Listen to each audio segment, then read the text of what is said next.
The same result, that's what we do. This is a proven model. Now, Obviously, you had somebody else like me to talk to. now, you may have heard it's a seller's market, and homes are selling quickly. So some sellers may sit there and go, wait a second, if my home's gonna sell right off the bat, maybe it should be a lower fee. Has that thought crossed your mind? No? Okay. Great. Oh, yeah. Don't do that. Don't ask a question you don't know the answer to. Exactly. So, thanks, Ben. You're right. So, what we found, here's the good news. The good news is the price range you're in and the location you're in, you're likely to receive multiple offers. And here's the good news. We do not charge any extra for reviewing those extra offers. Would you agree that as a listing agent, if you're doing it right, does it take time to vet an offer as a listing agent? And you're going through that and you're reviewing it and you're looking at the pre-qualification sheet and you go, well, I've never heard of this lender. Does the lender exist? You're calling the lender. Does the lender know about the people? You're going through and highlighting. Well, we had a listing recently that received 9 offers the first weekend. Now, do you think that seller wanted to sit down and look, what's 9 times 13? A bunch, right? 117. So do you think they want to look through 117 pages? Or maybe that seller wanted one sheet. This is our seller offer review sheet. So this was all 9 offers in columns. Offer minus the concessions, purchase price, what were they asking for, concessions, closing cost, warranty, personal property, due diligence amount, due diligence time, earnest money amount, earnest money payment date, type of financing, bank letter, loan amount, buyer down payment, contingent upon selling, close date, a special note. Have I worked with that agent before? Now the buyer's names aren't even on these offers. They're just offer number 1, offer number 2, offer number 3. I'm trying to demonstrate value. Even in a seller's market, you won't be on your side. I'm trying to make this seller panic a little bit. Oh crap, I didn't realize it was as complicated. Any questions? So you mentioned a couple times, Deb, about market conditions. My name's not Deb.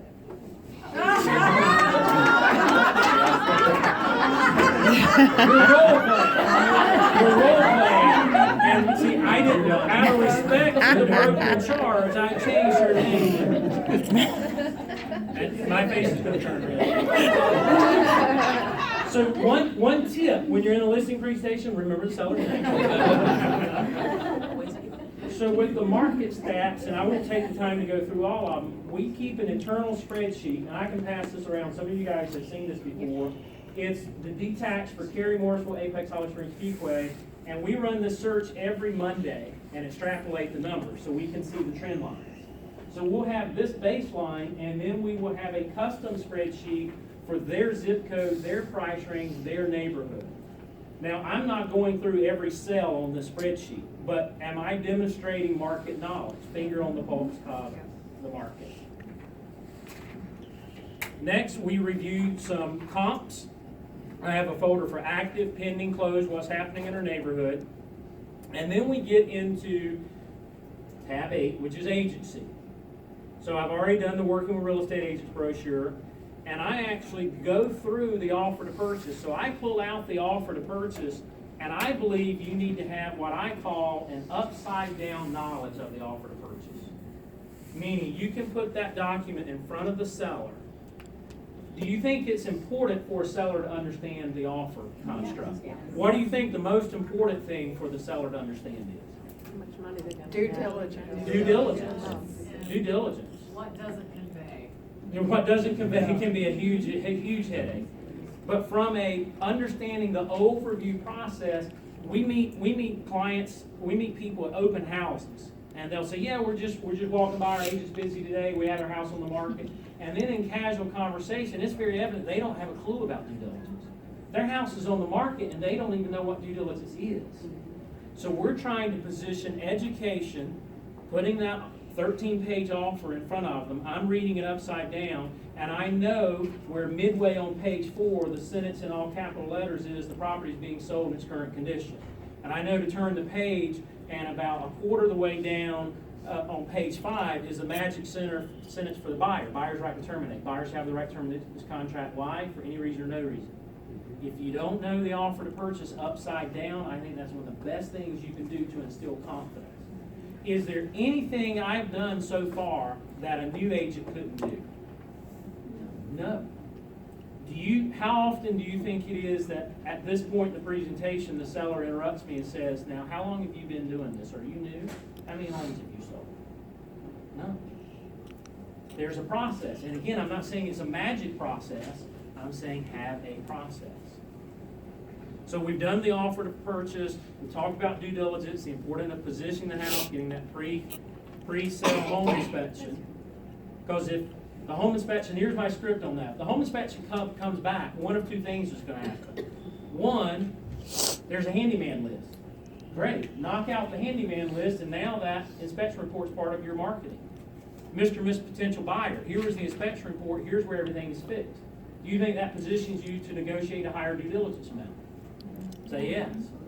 Because if the buyer is balking on a higher due diligence, then the comeback is simply, oh, are you worried about the loan? Because isn't that the two biggest issues, right? What if it uncovers some stuff with teeth to it? Do you think it's better for a seller to know there's going to be a major problem before they put the house on the market or after they're already under contract? Why? Why before? So they can fix it. You can address it, you can fix it, you can take the time, you can get in front of it, you can wait to the contractor that you want to do the work, and not be in a jam. I mean, there's a litany of reasons they build it. And the buyer will always think it's more expensive than you can do it. Absolutely. The buyer's gonna want more money than just the estimate. They're gonna be afraid of the unknowns. And it may jam you up as a seller because you're trying to get to Colorado. So the next thing I do is, and I think this is the key, is the seller net worksheet. So at the table, we're gonna do a seller net worksheet. And we're gonna start with an estimated sales price. Now remember, we've gone through what's active in her neighborhood or active comps, under contract, and closed. And I'm asking her, based on the information you've seen, based on your 3 homes that are for sale in your neighborhood, based on the 4 that have closed that are under contract, based on the 4 that have closed, where do you think your house would fall in that range? I'm hoping she comes back. Now again, this is an abbreviated listing presentation. I also have in here I print out what Zillow says. If you guys aren't using RealList, if you go into Paragon and click on the tax button, and RealList, it prints a detailed report, oftentimes what they owe on their mortgage, and it gives what's called an AVM number. It's another range of value. So I want to know 360 degrees. I want to know tax value. I want to know the average percentage above tax value that neighborhood's selling for. I've got a 360 degree approach that hopefully is all pointing to the same range of value. And I've got a whole script on price versus value. So let's do that real quick. So Bev, I know it's really important for you to walk away with the most money, right? And a lot of that comes down to how the home is priced. Now, I believe pricing is actually strategy. Because I sit here with 21 years experience across the table from you, and I can't tell you how much your house is worth.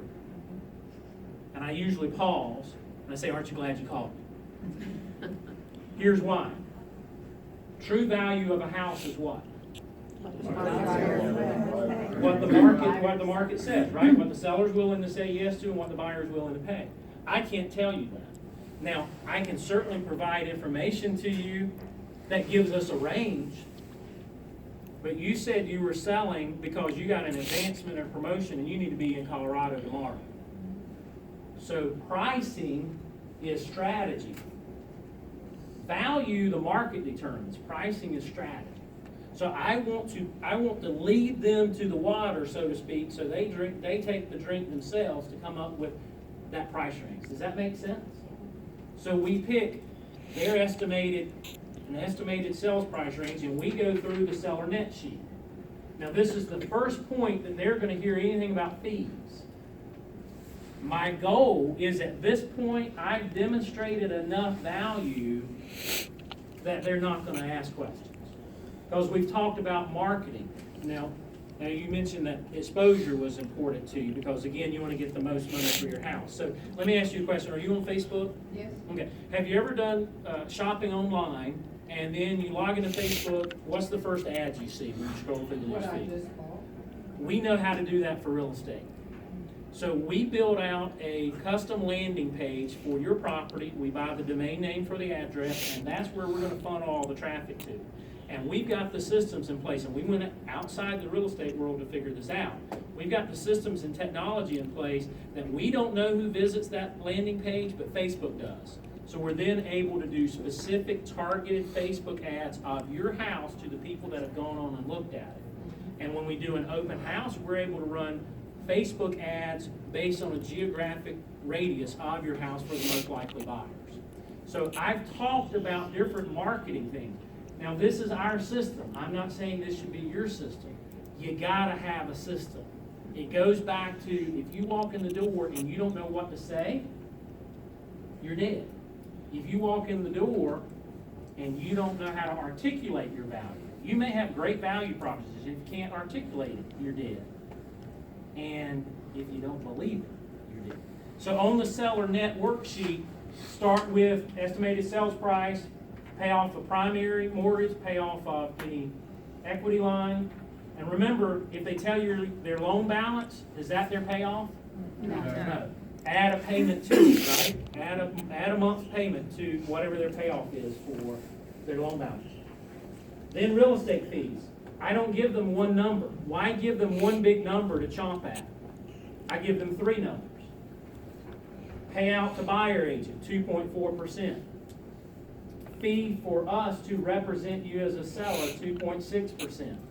Our marketing bundle is 1%. Remember, I've already told her some of the things that's in that marketing bundle. The appraiser, the stager, the professional photographer, the build out of the webpage, the Facebook retargeting, and the custom audiences, etc. What the inspection?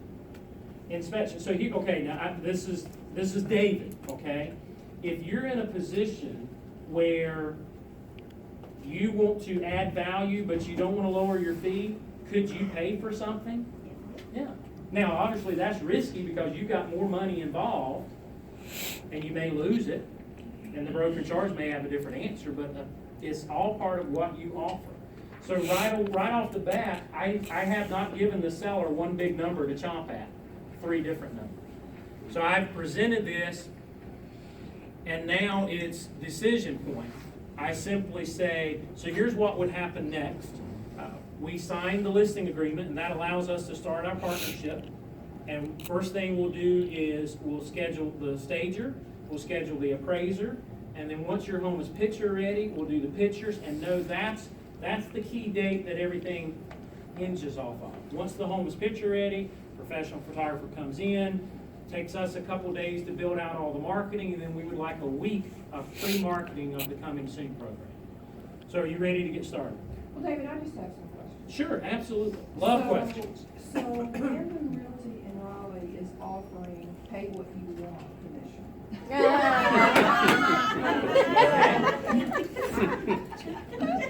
I would love to have the opportunity to decide at the end of our transaction what I feel like you're worth. Wow. So what I really want to say is, well, I'd like to be in Hawaii right now. So okay, so what I'm hearing is that you really want to walk away with the most money, and you're not sure what the experience is going to be like with me. True. And we want to make sure to get you to Colorado on time. Is it more important? Because I go back to the sheet. I go back to her sheet, what she filled out in her answers.